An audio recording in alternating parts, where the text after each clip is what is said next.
খাদ্যমন্ত্রী রথীন ঘোষের নেতৃত্বে পৌর নির্বাচনে রিগিং হয়েছে এবং তার ফলেই তৃণমূল কংগ্রেস মধ্যমগ্রাম পৌরসভায় ভোট দখল করতে পেরেছে। এই অভিযোগ তুলে আজ কালা দিবস পালন করল সিপিআইএম।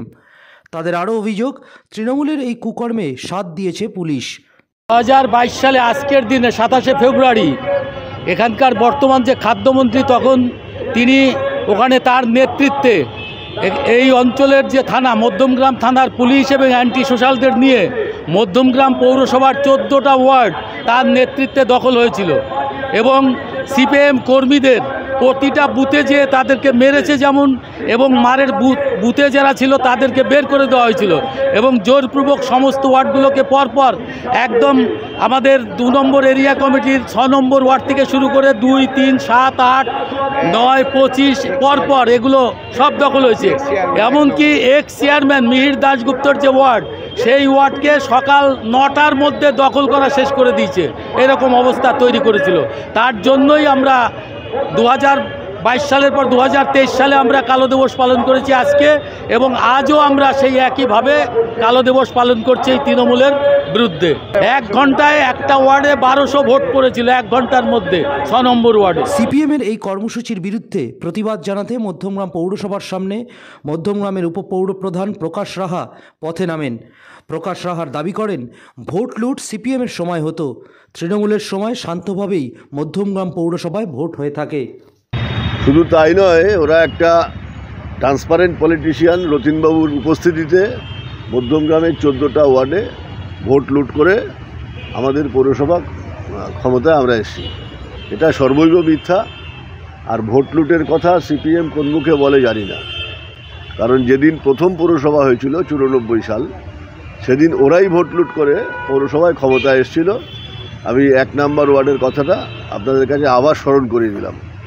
আর 2004 সালে যেভাবে আমাদের এই পৌরসভাটা, মানে 99 থেকে 2004 একটা গতিশীল পৌরসভা, 2004 সালে যেভাবে পৌরসভাটাকে ছিনতাই করা হয়েছিল বিভিন্ন অঞ্চলের গুন্ডা গান্ডিদের এনে, নট অনলি দ্যাট, রাজ্যের মন্ত্রী তিনি আজকে আমাদের মধ্যে নেই, মাননীয় সুভাষ চক্রবর্তী চৌমাথায় গরুরহাটের প্রকাশ্য মিটিংয়ে দাঁড়িয়ে বলেছিলেন, বুদ্ধবাবু তখন মঞ্চে, তো সাদা কালার মিশ্রণেই তো সিপিএমের ইতিহাস।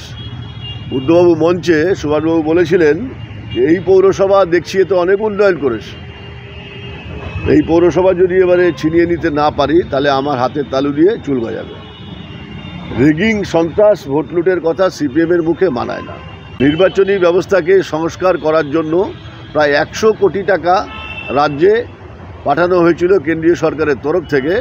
আমরা দেখেছিলাম বিভিন্ন সংবাদপত্রে, দেখেছিলাম যে বিভিন্ন জেলার পুলিশ সুপারেরা এবং উচ্চপদস্থ যারা আছেন আধিকারিকরা, তারা কেউ ফ্রিজ কিনেছেন, কেউ মোটরসাইকেল কিনেছেন, কেউ 4 চাকার গাড়ি কিনেছেন। এটা সর্বজন বিদিত খবর।